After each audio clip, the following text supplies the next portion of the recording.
হক বাতিল চেনার খুব সহজ পদ্ধতি। বাংলাদেশে হক বাতিল চেনার জন্য খুব সহজ পদ্ধতি, বুঝছেন?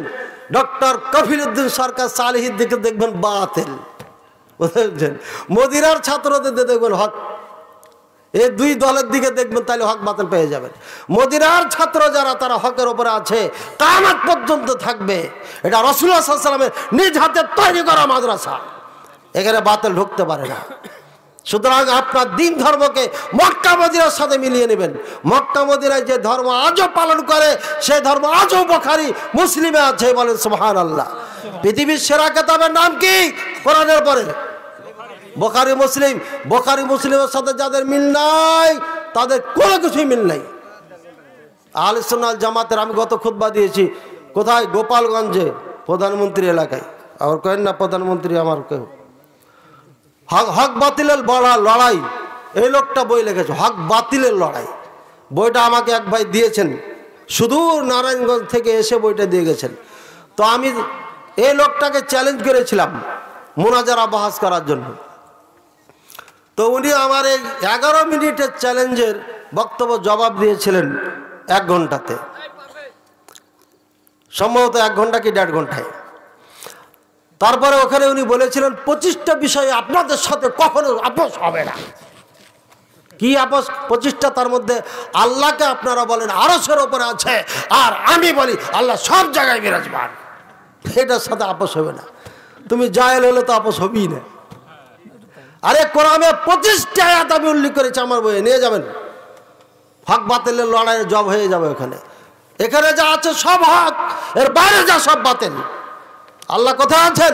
আরশে আজিমের উপরে আছেন। আল্লাহ রাসূল সাল্লাল্লাহু আলাইহি ওয়াসাল্লামকে আল্লাহ উপরে নিয়ে গেলেন। আল্লাহ সব জায়গায় যদি থাকতেন, মক্কাতে আল্লাহ নামাজ ফরজ করে দিতেন। জিবরাইল আলাইহিস সালাম উপর থেকে নিচে আসতেন না, কোরআন উপর থেকে নিচে আসতো না। কত আয়াত নেবেন আপনি? আমি তো 25টা উল্লেখ করেছি। কুলনা হাবিতু মিনহা জামিআ, এ আদম হাওয়া, যাও সবাই নিচে চলে যাও। নিচে যাও, নিচে মানে কি? উপরে ছিল, নিচে পড়েছে। কোথায় ছিল? জান্নাতে ছিল না? ওই জান্নাত না, মরণের পরে যেটা দেওয়া হবে, এটা অন্য জান্নাতে ছিল, কিন্তু ছিল ওপরই। আল্লাহ কাছে যাও, নিচে যাও, এখানে পায়খানা টয়লেটের ব্যবস্থা নাই, পড়াই দিয়েছে নিচে। তাহলে নিচে পড়াইছে মানে কি? ও ছিল ওপরে, ওই আল্লাহ ওখানে ছিল না। আল্লাহ যেখানে থাকে ওইদিকে ছিল। আল্লাহ বললেন না আমি তৈরি করলাম, ফেরেশতাকে বললো সিজদা করো। কোথায় সিজদা করেছে? এই কোথায়? বাংলাদেশে নাকি? হ্যাঁ, শর্ষিনাতে না দেওবন্দে? ওপরে ওপরে, সব ওপরে ঘটনা। আর আল্লাহ শান আজকে বক্তাদেরকে আপনি ওপরে রেখেছেন কেন? এই মজলিসের মধ্যে গণ্যমান্য অনেক মানুষ আছে, কিন্তু আজকের জন্য বক্তা এখানে সম্মানীয় মানুষ, তাই তাকে ওপরে রাখতে হবে, এই জন্য ওপরে ব্যবস্থা করেছেন। তা আল্লাহ কি সবার ওপরে না নিচে? আল্লাহ সবার ওপরে, তিনি সৃষ্টিকর্তা, তিনি রব্বুল আলামিন, সব কিছুর মালিক। সুতরাং তার শান হচ্ছে ওপরে থাকবে, নিচে নয়। ভাইয়ের আমার, বোঝার চেষ্টা করবেন। এই হক বাতিলের লড়াই যিনি লেগেছেন, তিনি হক চিনেন না। এই গরম খাওয়া যাবে না, এমনি গরম হয়ে আছে, নর্মাল পানি দেবেন, বুঝেছেন? হক বাতিলের লড়াই, তিনি যে বইটা লেগেছে, আমি শুধুমাত্র একটা পৃষ্ঠা এভাবে উল্টায়া পড়লাম, দেখলাম যে ওরে ছি ছি ছি ছি ছি, এই লোকটা তো পৃথিবীর সব থেকে সেরা একজন মূর্খ মানুষ। এই লোকগুলোই ক্ষমতায় রাজা বাদশাদের পাশে থাকার কারণে সত্য ধর্ম মানুষ পায় নাই ভারত উপমহাদেশে, বুঝছেন? এই ধরনের লোক যতদিন থাকবে সরকারের আশপাশে, ততদিন ইসলাম মানুষ পাবে না। এই জন্য আপনাদেরকে মদিনার থেকে ইসলাম নিতে হবে। বিসমিল্লাহ।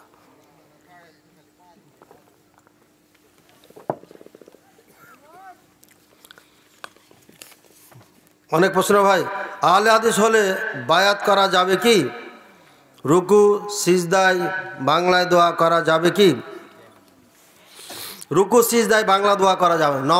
সালাতের ফার্স্ট টু লাস্ট কোথাও বাংলা দোয়া করা যাবে না, বুঝেছেন? তবে বাংলা দোয়া কখন করতে পারবেন? আপনার মনে চাচ্ছে আমি আল্লাহর কাছে সিজদা অবস্থায় চাবো, রুকু অবস্থায় চাবো, চাওয়ার জন্য আপনি সালাতে নিয়াত করেছেন যে আমার ভাষা আমি চাবো, ওই নামাজে আপনি নিজ ভাষায় দোয়া করতে পারবেন, বুঝেছেন? বাকি ফরজ নফল যেগুলো আমরা পড়ি, এখানে কোনো সালাতে নিজ ভাষায় বাংলায় দোয়া করা যাবে না। আহলে হাদিস হলে বায়াত করা যাবে কি? আহলে হাদিস হলে বায়াত করা ফরজ। আহলে হাদিস হলে বায়াত করা ফরজ। আহলে হাদিস না হলে বায়াত করার দরকার নেই, কারণ তারা তো গুমরাই।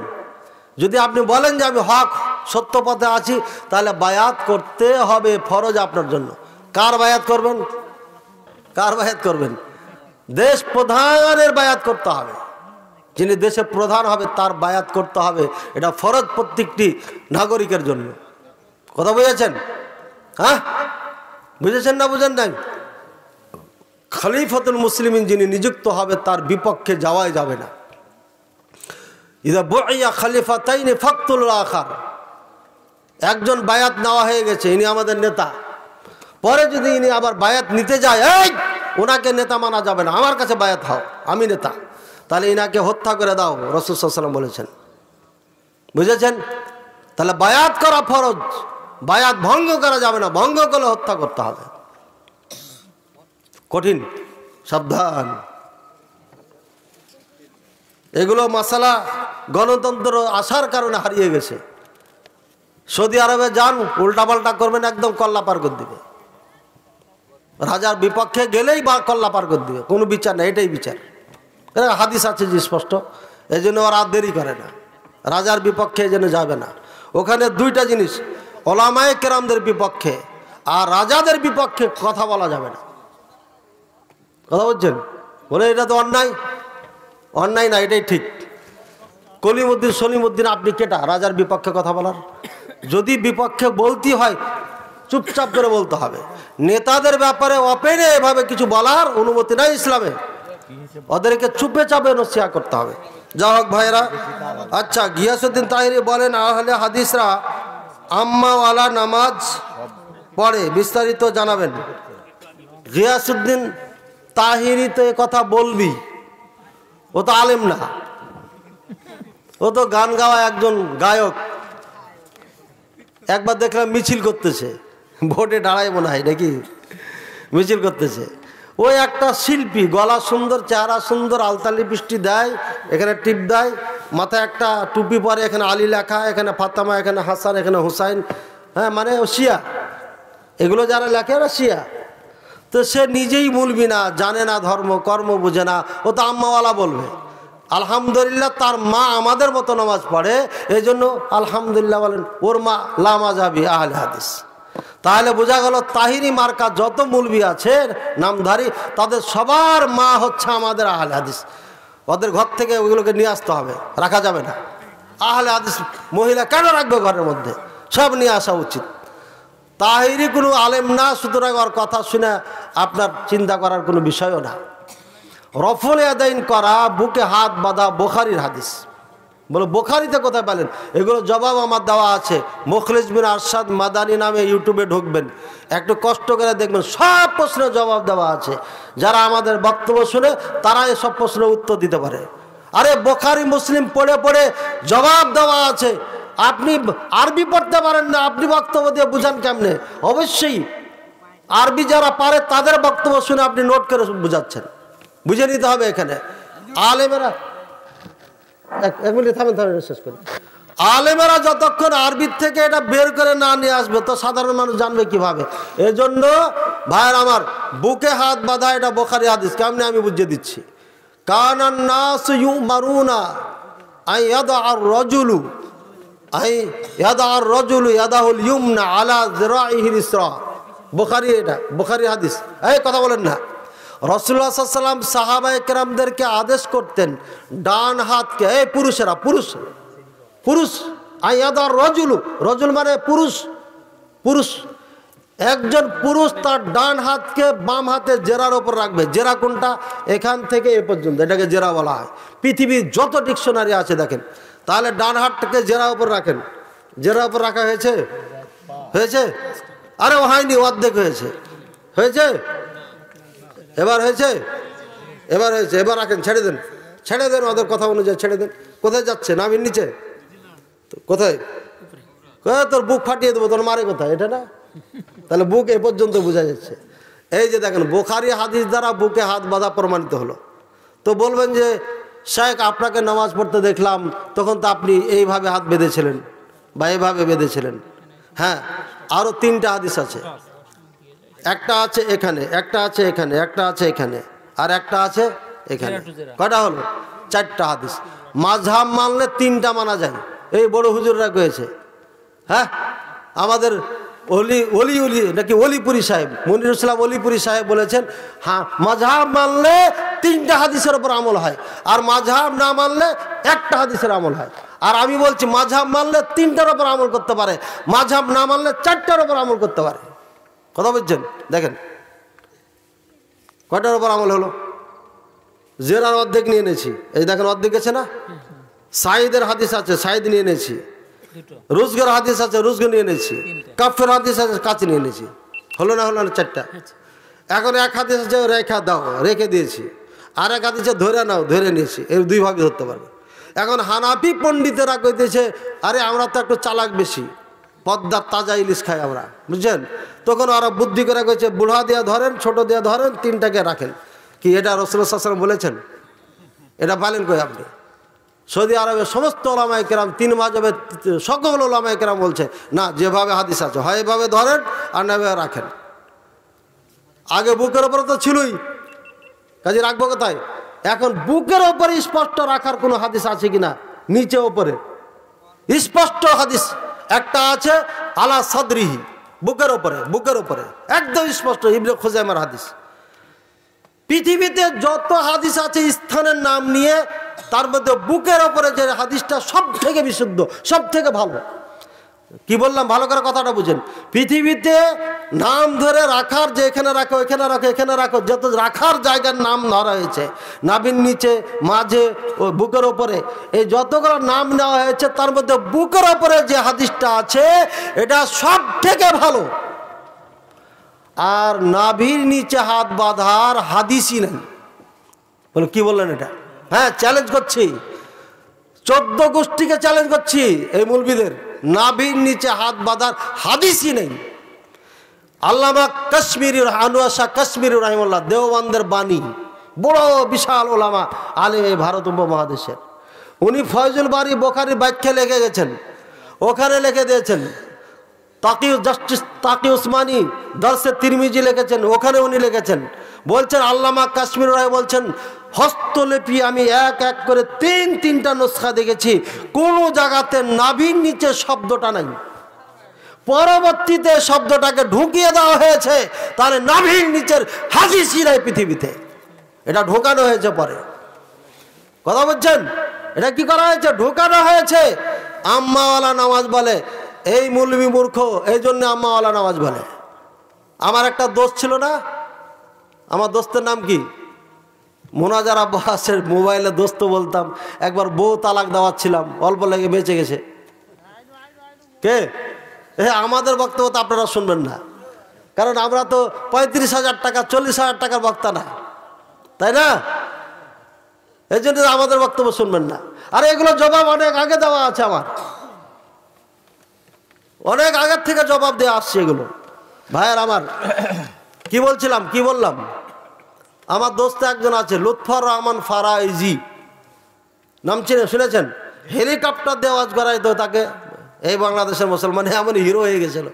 হিরোর গায়ে হাত দিয়ে দিয়ে বলছি, দোস্ত তুমি এগুলো বলো না, বলো না, লেখাপড়া করো, লেখাপড়া করো। বহুবার দেখা হয়েছে আমার সাথে, তো গায়ে হাত দিয়ে ভাই বুঝেছি, ওকে বুঝে না। এরপরে বললাম তোমাকে সময় দিলাম 20 সাল পর্যন্ত লেখাপড়া কর, 20 সালের পরে জবান খুলেছ তো তোমার খবর আছে, বলে দিলাম, ঠিক আছে? এর সাথে একটা মোনাজারায় ডেট হয়ে যায় দুর্গাপুর থানায়, রাজশাহী। ওখানে আর একটা হুজুর আছে না, বড় বড় কেতাব নিয়ে আসে বগুড়ার থেকে, চিনেন? হ্যাঁ, চিনেন না? চিনছেন খুব ভালো। এই হুজুরও ওখানে আসার কথা ছিল, গেলাম আমরা। এই বড় হুজুর আসেনি, বড় কেতাবওয়ালা হুজুর আসেনি। আর এই দোস্ত এসছিল, দোস্তকে এভাবে ধরলাম, ধরার পরে বললাম, এই ক্যামেরা তাড়াতাড়ি ধরো। ক্যামেরাম্যানটা ক্যামেরা চালু করার আগে আমার বলা হয়ে গেছিলো যে ভাই দেশবাসী ভালো করে শুনেন, আমার দোস্তকে আজকে পেয়েছি, ওকে কালিমা পড়াবো, এটা বলেছিলাম আমি। তাকে ধরে গলা ধরে, ওই ছবিটা এখনো আছে নেটে, দেখবেন, বুঝছেন?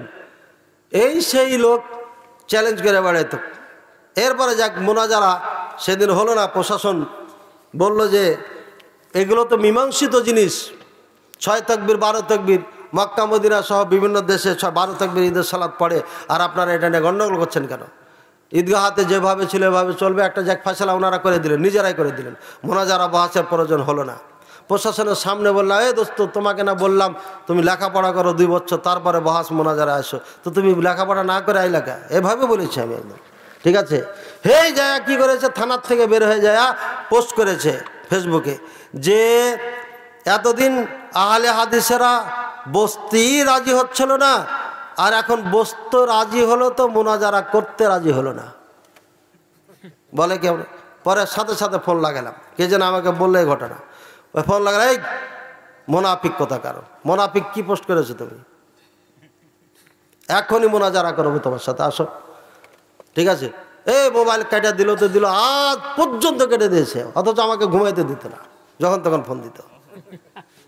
একবার বউ তালাক দেওয়া ছিলাম, ওটা 1 বছর পকেটে করে নিয়ে বেড়েছি, পরে যখন এই মোনাজারা হলো তখন ওটা ছেড়ে দিয়েছি। ওটা শুনে নিন, কও না দোস্ত বউ তালাক, এভাবে হেডলাইন দেওয়া আছে, বুঝছেন? এগুলোকে চারে নাও, আমি দাম দিই না, আলহামদুলিল্লাহ। আকুল শুক্রাল্লাহ ফখরান, আমি শুক্রিয়াতান আল্লাহর কাছে বলছি, ফখর অহংকার করে বলি না। এগুলোকে মৌলভী যদি বলতে যায়, মৌলভীর কাতারই পড়ে না, কারণ আমি কওমি মাদ্রাসার ফার্স্ট টু লাস্ট ছাত্র, দেওবন্দের ছাত্র, অরিজিনাল দেওবন্দে আমি 3 বছর লেখাপড়া করেছি, আর করার মতো করেছি। আমি 100-150 ছাত্রের মোতাকারী ছিলাম, ওস্তাদের পরে আমি ছাত্রদেরকে ক্লাসমেটদেরকে পড়াইতাম, আলহামদুলিল্লাহ। ভাইয়ের আমার, আমি জানি এই সিলেবাসে কি মধ্যে আছে, এই সিলেবাসে হাদিসই নেই। হাদিস কিভাবে পড়তে হয়, কিভাবে জানতে হয়, এর ভালো মন্দ পড়ানোই হয় না। ইদানিং ঠেলাগুতা খাওয়ার পরে তাখাসসুস ফি উলুমিল হাদিস নামে একটা ডিপার্টমেন্ট খুলেছে, কেউ 1 বছর কেউ 2 বছর। এই ডিপার্টমেন্ট খোলার পরেই ছেলেরা আহলে হাদিস হওয়া শুরু হয়েছে, হানাফি আলেম, তরুণ আলেমেরা আহলে হাদিস হওয়া শুরু হয়েছে। অলিপুরি সাহেবের ছেলে কামরুল ইসলাম সহি কথা বলে না, বলে না, আহলে হাদিসের মতো করে কথা বলে। কেন? ওই যে উলুমুল হাদিসে ওকে ছাঁটাই বাছাই করে 14 জন ছাত্র নিয়েছিল আহলে হাদিসের বিপক্ষে, তাদেরকে তৈরি করার জন্য, ভালো ভালো ছাত্র। অলিপুরি সাহেবের ছেলে 1 নম্বর, রুল নম্বর 1, ভালো ট্যালেন্ট ছাত্র। এই ছেলেটাকে আলবানী রহিমাল্লাহর সব বই দিয়ে দিয়েছে, দেখো এদের পোস্টমর্টম করো। আলবানী রহিমাল্লাহর হাদিসের বই দেখে, জ্ঞান দেখে এরা কইছে, হাই হাই কোন সাগরে ফেললো আমাদেরকে, কার বিপক্ষে আমাদেরকে লাগিয়ে দিয়েছে এই হুজুররা। এইগুলো পড়তে যায় এরা মুসলমান হয়ে গেছে, মুসলমান হয়েছে, আহলে হাদিস মুসলমান হয়েছে এরা, কথা বলছেন? এরপর থেকে আলবানী রহিমাল্লাহর বইকে এমনভাবে তালা দিয়ে রেখেছে, কোনো ছাত্রকে স্পর্শই করতে দেয় না। এ হচ্ছে দেওবন্দ। দেওবন্দ এমন একটা ভয়ঙ্কর মাদ্রাসা, আবু দাউদ থেকে বুকে হাত বাঁধা 4টা হাদিসকে ডিলিটই করে দিয়েছে, ছাপাই নেই। দেওবন্দ মাদ্রাসা ছাপা নাই এখানে 4টা হাদিস। এরা এমন ইসলামের সাথে গাদ্দারি করেছে। আমার এই ব্যাপারে আলোচনা আছে, আমি দেওবন্দ মাদ্রাসা যা দেখলাম শুনে নেবেন, একবার পেয়ে যাবেন। যা হোক, অনেক কথাই হলো ভাই। আম্মাওয়ালা এটা সালাত নয়, এটা গোটা পৃথিবীর মুসলমান সালাত পড়ে এভাবে। আরবিতে যারা কথা বলে তারা বুকে হাত বাঁধে, ইন্দোনেশিয়া বুকে হাত বাঁধে, মালয়েশিয়া বুকে হাত বাঁধে, সিঙ্গাপুর, মালদ্বীপও আপনার বুকে হাত বেঁধে সালাত পড়ে। নতুন যারা মুসলমান হচ্ছে সবাই বুকে হাত বেঁধে সালাত পড়ে। সুতরাং এটাই সত্য, এটাই সঠিক, এটাই নারী পুরুষ সবার সালাত, নারী পুরুষের সালাতে কোনো পার্থক্য নাই। আশা করি ক্লিয়ার হয়েছে। ও আখির দাওয়ানা আলহামদুলিল্লাহ। আসসালামু আলাইকুম। ওয়ালাইকুম আসসালাম। আমার সালাত সম্পর্কিত একটি প্রশ্ন, যে সালাতের মধ্যবর্তকে উঠে দাঁড়িয়ে আমরা রাফালিয়া দেন, যেটা প্রচলন আছে বা আহলে হাদিসের জন্য রয়েছে, আমিও করি, এটা সঠিক না স্বাভাবিক সঠিক?